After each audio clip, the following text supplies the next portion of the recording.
ఈ చీర తీసుకుంటున్నా ఈ చీర తీసుకుంటున్నా. ఈ చీర రేటు చెప్పు, ఈ చీర రేటు చెప్పు.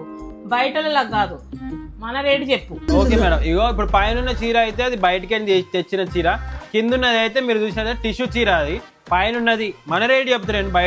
బయటలకైతే 3,500 తక్కువగా అమ్మను నేను. మనకు కాబట్టి 2,500 పైంది, కిందిది టిష్యూది కాబట్టి 4,000 అమ్ముతా. బయటలకైతే 6,000 అమ్ముతాను. ఇది రెండు కలిపి 6,500 రేట్. మన రేట్ అది, బయట ఎవరికి చెప్పకండి, సరేనా? ఏంటండి 2,500 4,000?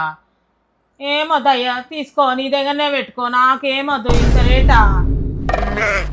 అరే మేడం, అట్లా అంటారేంది మేడం? అగో మీరు చీర చూస్తలేరు, అసలు చీర చూసి మాట్లాడండి. 2,500 ఇది 4,000 అంటే మీరు ఇట్లా నా చెప్పండి. మన రేటు చెప్పినా కూడా ఇట్లా పోతే ఎట్లా చెప్పండి? మీరు చీర ముఖం మీద పడేసి పోతారు, పద్ధతేనా ఇది?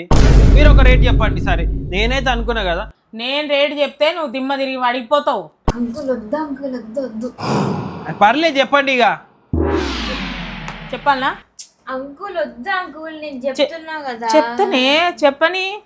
ఏ పాప, మమ్మీ గురించి తెలుసుగా, నాకు ఏం కాదు. మమ్మీ మంచి రేటే చెప్తుంది, ఏం కాదు. నువ్వేం టెన్షన్ తీసుకుంటున్నావు? చెప్పండి మేడం, మీరు రేటు చెప్పండి. ఇది నేనైతే 2,000 అన్నా, ఇది 3,000 అన్నా. మీరు చెప్పండి రేటు.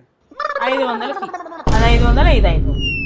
రెండింటికి 1,000 రూపాయలు ఇస్తా అంటే ఇప్పుడే తీసుకొని పోతాం. 4 చీర.